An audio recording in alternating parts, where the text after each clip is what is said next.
Hey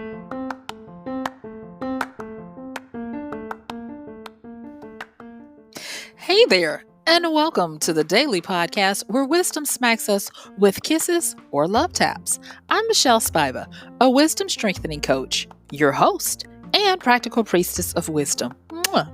Join us daily to gain wisdom and mental strength as we tackle innovative thinking, address emotional and behavioral life traps, and yes, provide you with some practical how to's to wrap it all up. So settle in or crank up the speed 2x, whatever gets your mental processes firing as we dive in. Stay tuned.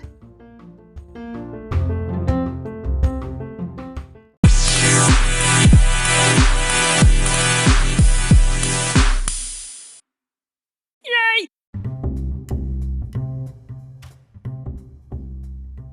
So, what do you do? I I'm still working on it. Hey, this is Michelle Spiva, your practical priestess of wisdom, and I want to welcome you to today's podcast of Wisdom Smack. Mwah. So join me on the flip as we talk about you need to build something. I'll see you then.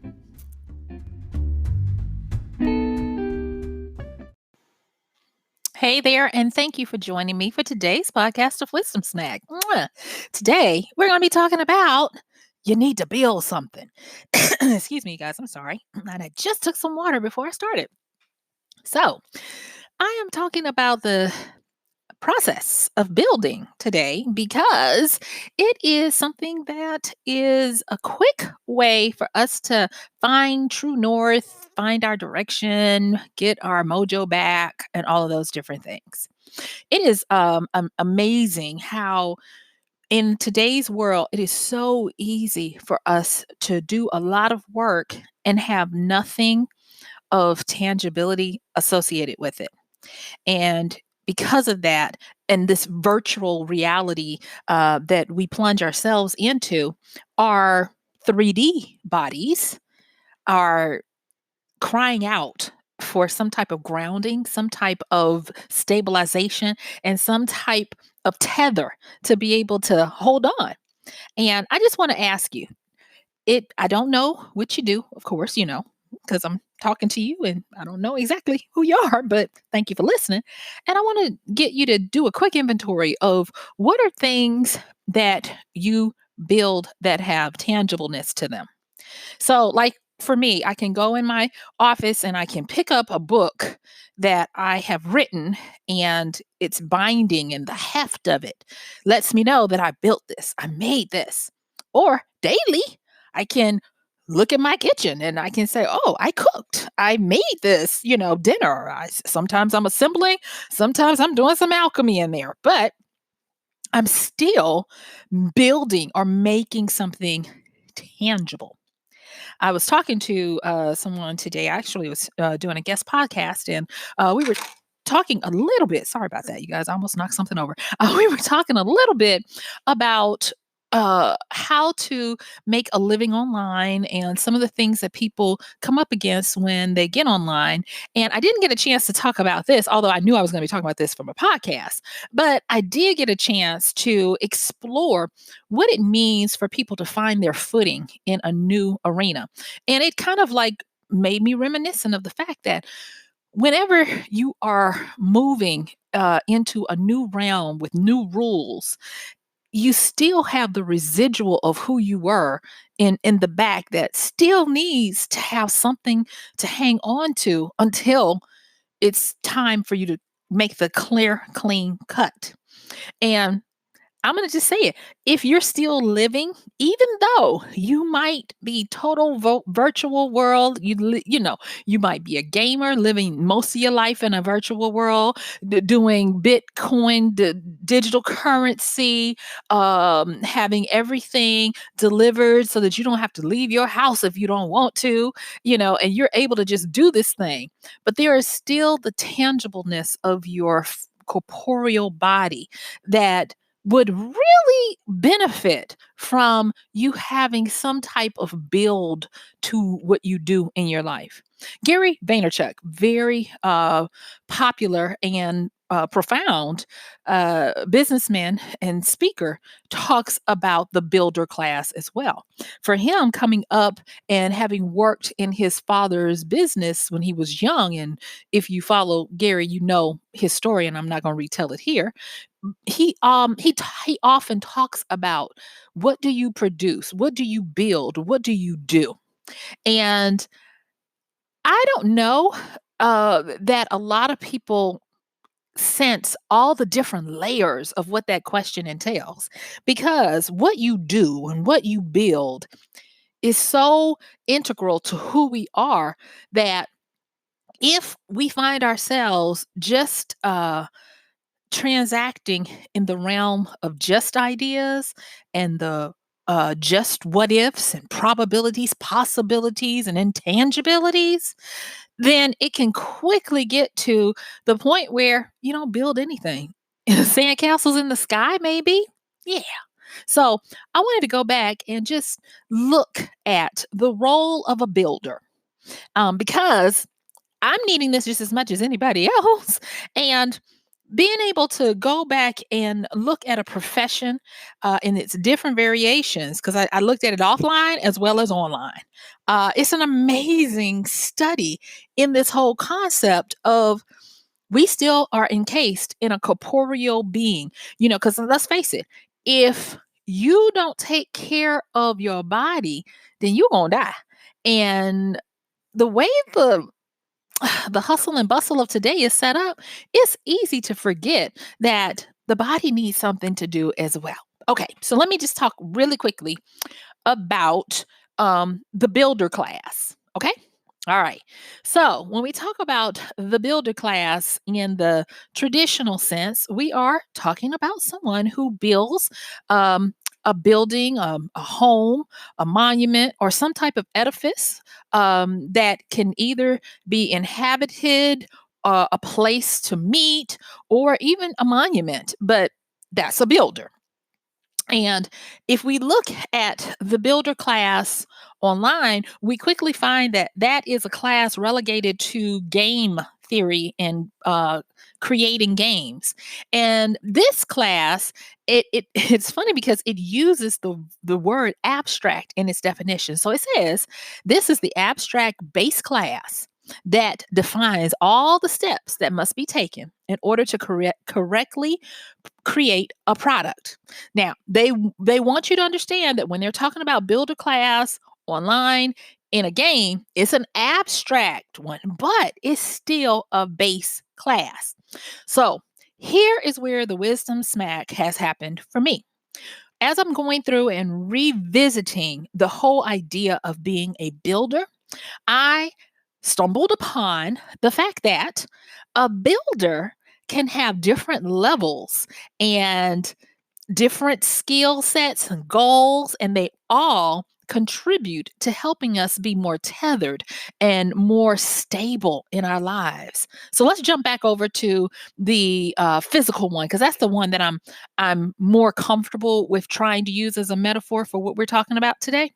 And so when you talk about builders in the natural sense, you're talking about companies, companies and people who produce buildings.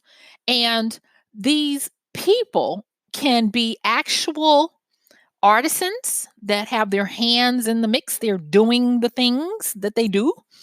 And they can be foremen who are managing all of these different people with all of the different plates spinning to get the job done.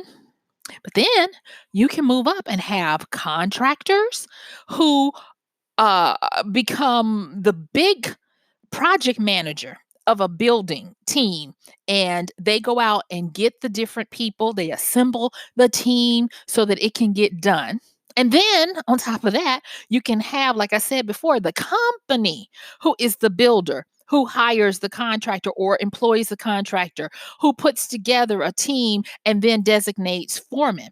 And all of these different hierarchies of builder still manage to produce a building. Okay, so let's just hold that right there. And the reason why I want to say that is because when we look at finding our way, finding our stability, sometimes we have to understand that there comes a time when you need to be a hands on artisan. Get your hands dirty, put your hands on it, get in the mix, make it do what it do. And you need to be the one producing the labor.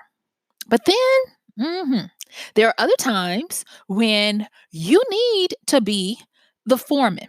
You need to be able to know how to do everything that it takes to get something done, but you also have to learn how to start delegating, to ask for help, to let people know when you're in need and not try to go it alone.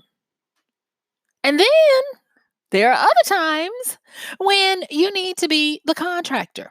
You know what needs to be built, but you don't understand the intricacies. And it's not for you to have to understand how to do everything because this is definitely not a foreman's task. This is a contractor's task. And it needs the strength and the skills and the observation, the keen observation that a contractor can bring.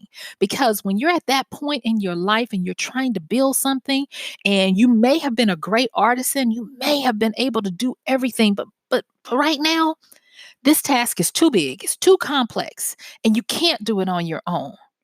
And it still doesn't matter. You can't be on the ground trying to work to get other people like you. You know, you don't even know the resources that you need to get it done. So then you got to hop over to being a contractor. And what that contractor does. Now, this is the power of understanding this builder class and how it applies to our lives, because that contractor is probably the least knowledgeable of boots on the ground, what has to happen. And when I say probably the least, I'm going to say that because the contractor a lot of times will have been a builder, but it's in a specialty. But when you get to the contractor level, you are running many different departments, many different things. You know, everybody can't be an effective electrician, welder, framer, cement pourer, you just can't do all of those things running around. You'll never get anything done. But a good contractor understands how to have an eye to spot who is the best at that. And not only that, they have a way about them of diplomacy where they're able to get and assemble all of these different experts and keep them happy enough to keep them coming back to the job daily and keep them on task to get the job done on time within budget, hopefully. Okay. And then, as I said before, we continue to move up to the builder organization and all of that.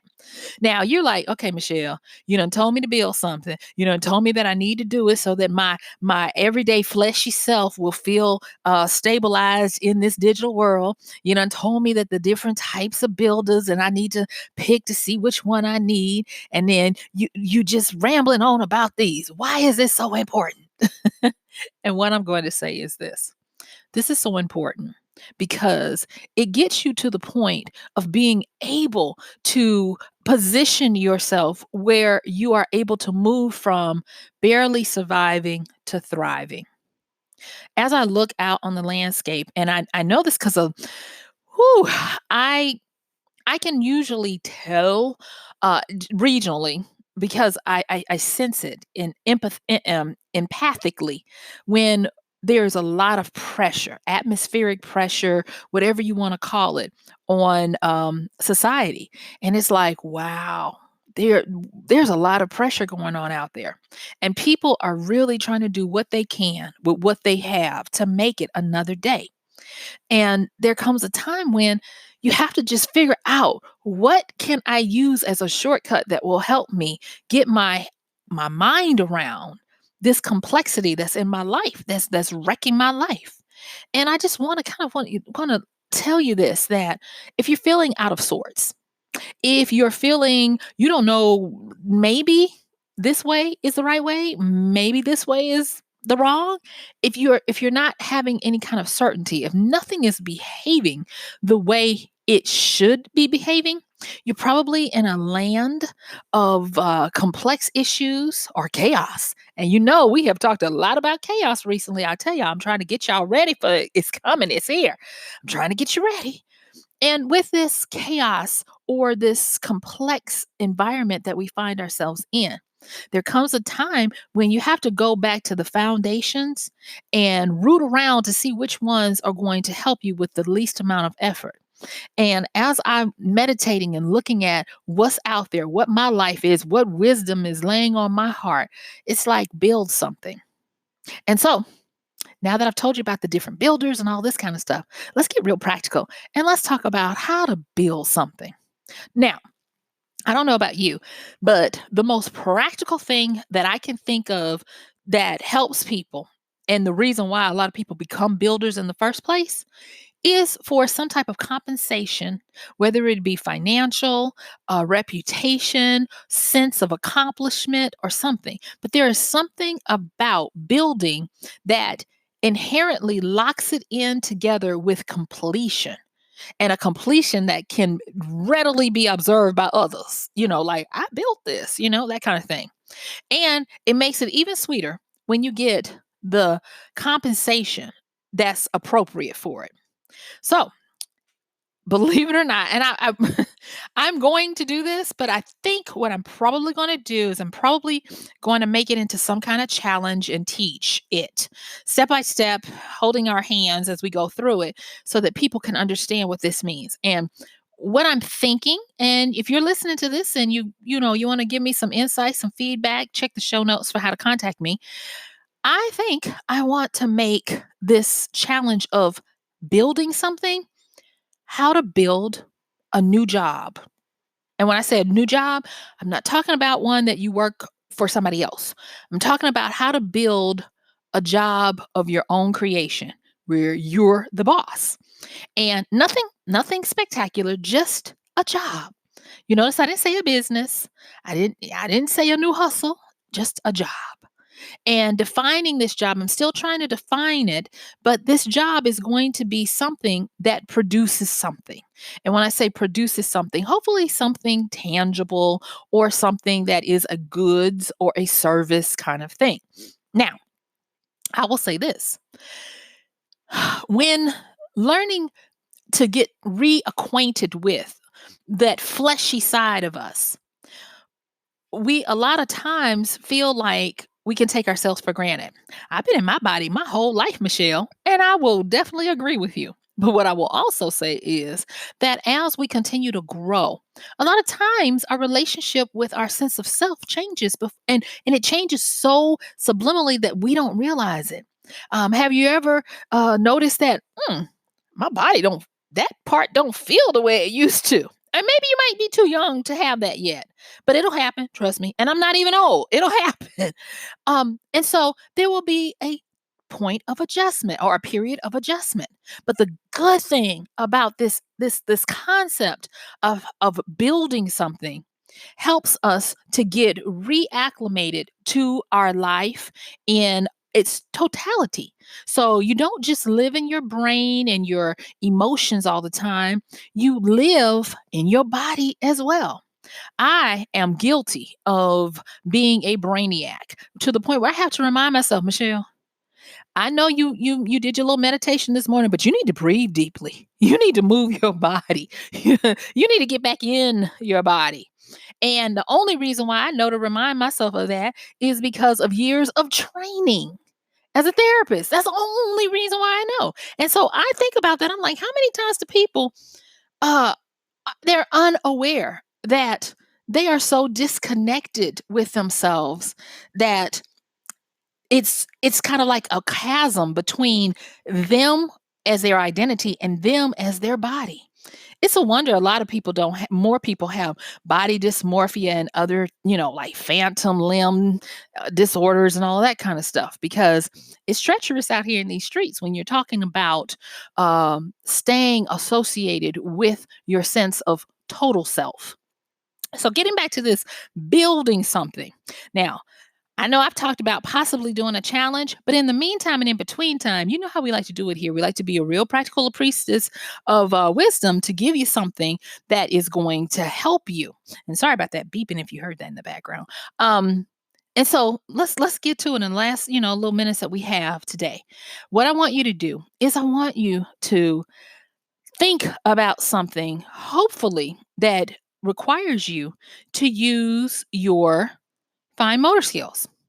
And it can be something like a arts and a craft. I've talked about this in other podcasts about the need and the wisdom for having a hobby. But it is something about activating your digits if you have them, because I mean, I'm not trying to preclude anybody else from this, but and when I say your digits, not just your fingers, but if you can do something that employs a physical element to it. For some people, it might be learning to knit or knitting, and putting the things that you knit up on a e-commerce store. For others, it might be something like repairing uh, um, technology that people would like to have repaired. The list can go on and on. What I usually like to do when I'm looking at ideas of building something per se, I will go and Wikipedia, and I'll just look at a list of hobbies. And sometimes people update them, and there's something really cool. And when I was younger, one of my hobbies was calligraphy. And I have been threatening, Michelle, get back into calligraphy. And so that's one of the things I'm looking at. There's another hobby.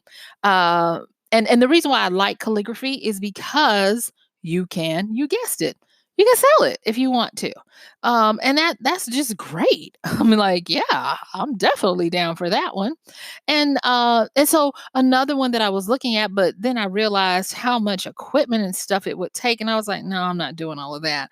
And it was pottery and that kind of thing. I was like, nah, I don't want to do all of that. So, just looking at the different things that you can use and you can do to build. But then there was one that did catch my attention, and I'm putting these out here to hopefully spark some interest under the sound of my voice. Paper making. That one is, at first it was really cool until I realized I have that weird kind of situation where clumpy stuff, if it gets too many holes in it and stuff, I get freaked out. So I was like, I'm not doing that, because when you when you're making the paper, it makes these weird kind of configurations, and I'm like, yeah, I can't do that. But something like maybe knitting or calligraphy, yeah, I'm down for. But just simply doing something that brings you back in to your body because it's very tactile or kinetic, meaning that there's movement in it. I have a friend who does hula hooping. Now they do it strictly for a hobby, and I was like, you know, what are you doing? And one day when I was talking to them, they were like, I'm going to a class, for hula hooping. And the instructor does this for, you guessed it, a living.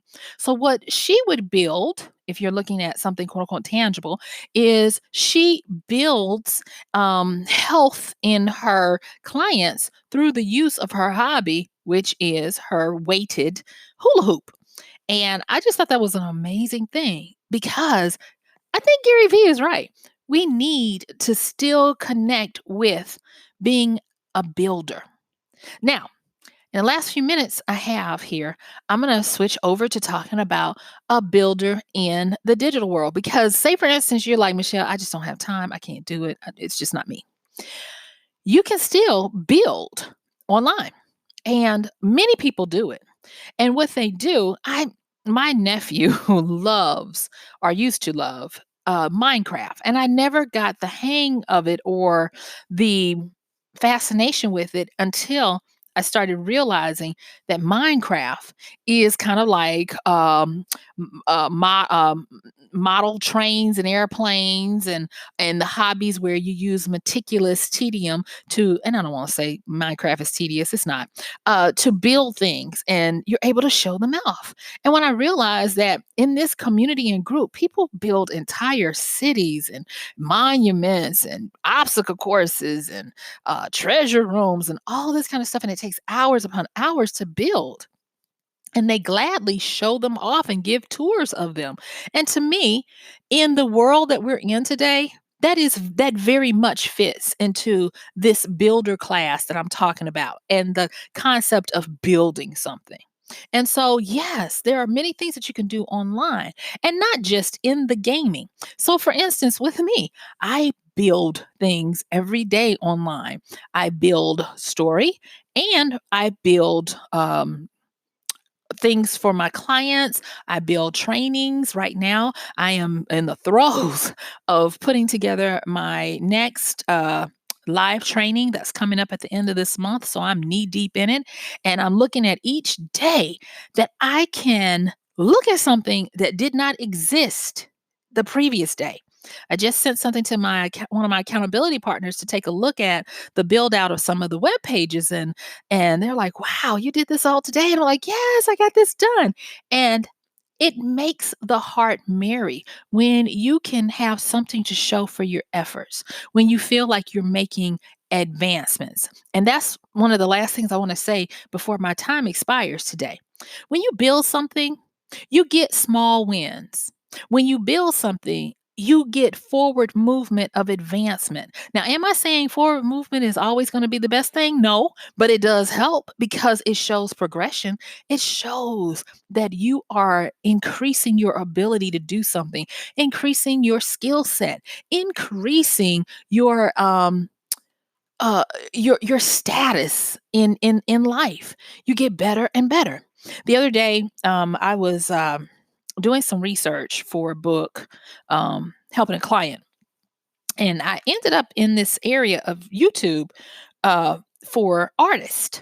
And I'm fascinated because at this time I don't have those skills, so I'm always fascinated. And I saw this whole little area where these artists will take a picture that they drew maybe a year or just 2 years ago, and then they'll redraw the picture today or in the now, and they will put them side by side. And the purpose is to show people how much growth they have had over this time period in their craft. And I'm like, yes, they get it. This is the power of becoming part of the builder class when you build something. This is where that wisdom is. Because when you build something, you have your own monument of progression. You have your own monument that you are a winner and that you are tenacious and that you matter and that you are able to create and exercise your abilities and powers to create. And with this, not token, but this symbol of your power, your greatness, your skills, you also get a reinforcement that you deserve to be here. Think about it. When you break it down to what people, no matter the culture or the location, when you really break it down and look at what gives us purpose, it generally comes back down to what do you do? What do you leave? Um, how do you impact the world? And that's very powerful. That's why in the A part, we talked about asking, what do you do? And it's so hard if you don't really know. And I'm going to say this as part of this being this embracing and picking up this builder class to build something, whether it's on the tangible side or it's in the electronic side, realize this that you are able to connect to that part of us that's innately human that wants to produce something of note, to be remembered, to have legacy, or to encourage or influence our environment. And that is another powerful reason why you want to build something. Now, if you've done what I asked you to do and taken an inventory to see what you build in a given day, and you're sorely lacking for something, go to the list of hobbies and possibly start trying out different hobbies to see, is there some kind of hobby where I can build something? And if that's not your cup of tea, then get online and see if there's something that you can do there. If you will remember, as my time is coming to a close, some of the biggest breakout games were in the casual game market, and they did not try to wrestle a dungeon boss.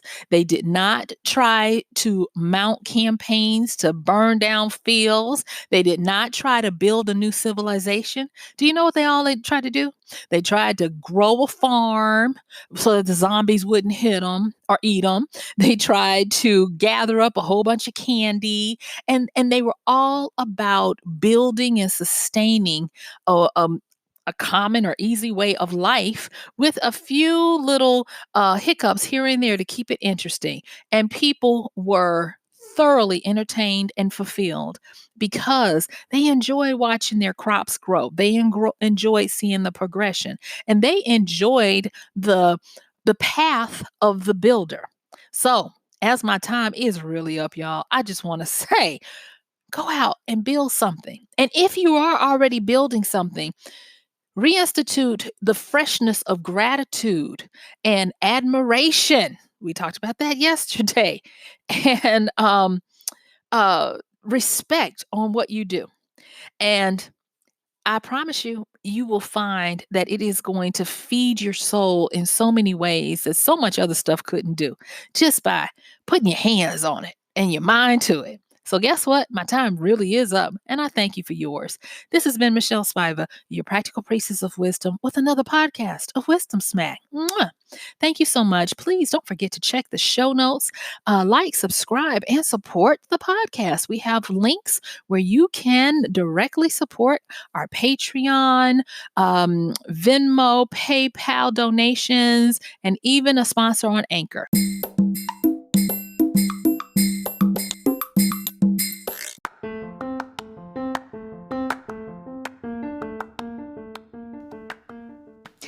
And that's going to do it for today's podcast of Wisdom Smack with MichelleSpiva. If you like this podcast, please help us get the word out. Like, comment, subscribe, and even share.